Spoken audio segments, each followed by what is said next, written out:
Dans la matinée de ce mercredi 26 juillet 2017, une délégation des organisations non gouvernementales atterrit à Plaroué, une commune située à 105 km de Cotonou.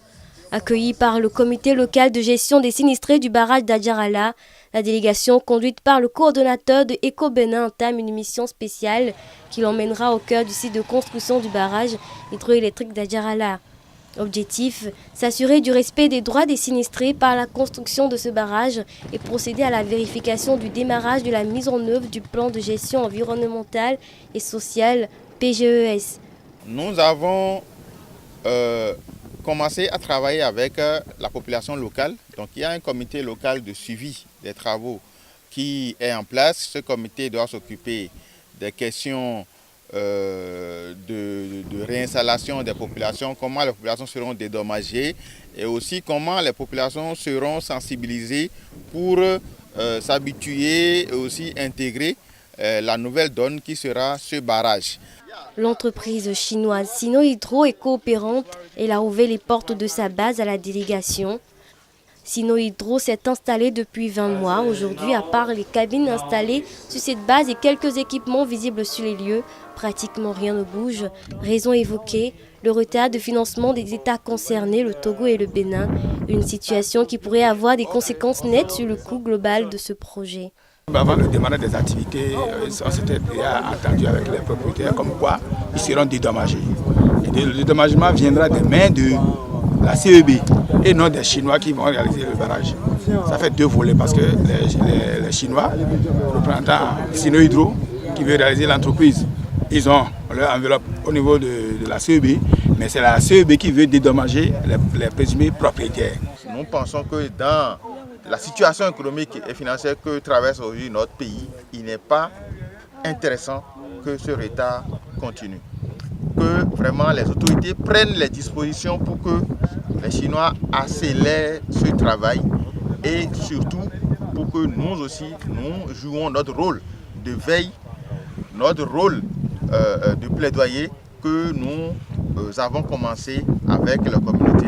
La CEDEAO, la communauté économique des États de l'Afrique de l'Ouest, a tracé des lignes directrices pour le dialogue autour des barrages, pour le respect des droits des populations sinistrées. Mais ici à Plaroué, ce dialogue entamé en 2013 par la CEB, maître d'ouvrage de ce projet, avec les 8260 personnes affectées par le projet au Bénin, semble être rompu. Sur le visage des sinistrés très perturbés se lit un désespoir.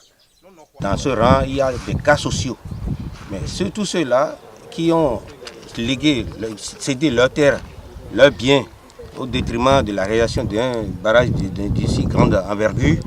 C'est normal que nous ne croisions les bras. C'est pour ça que nous sommes en train de mener les luttes quotidiennes pour quand même aboutir à un résultat probant. La CEDEAO a tracé des lignes directrices que nos États doivent suivre pour la construction des barrages.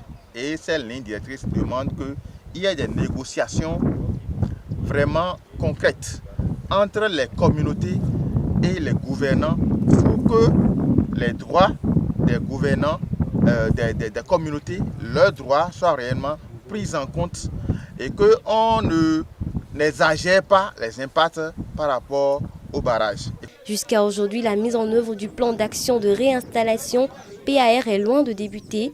Pourtant, dans le document du plan de gestion environnementale et sociale de ce projet, il est pourtant clairement convenu que le PAR doit démarrer en phase de préparation du projet. Même le mécanisme de réclamation et de plainte, qui est l'exigence basique de dialogue dans tel grand projet, est absent. Normalement, la base de vie est déjà installée, mais nous voyons que le dialogue est au ralenti. Les communautés, l'inventaire foncier pour pouvoir connaître le nombre de populations, les terres, les négociations, la sensibilisation sur la fraude foncière, tout ça, on ne voit rien sur le terrain. Et c'est pour ça que nous sommes venus ici, sollicités par le comité local, pour venir constater. Et dans les prochains jours, nous allons dérouler notre stratégie pour pouvoir les appuyer. La délégation retourne sur Cotonou avec beaucoup d'éléments lui permettant sûrement d'entamer son plaidoyer à l'endroit de la CEB et toutes les structures responsables de l'inspection et le contrôle dans ce projet du barrage hydroélectrique d'Adjarala.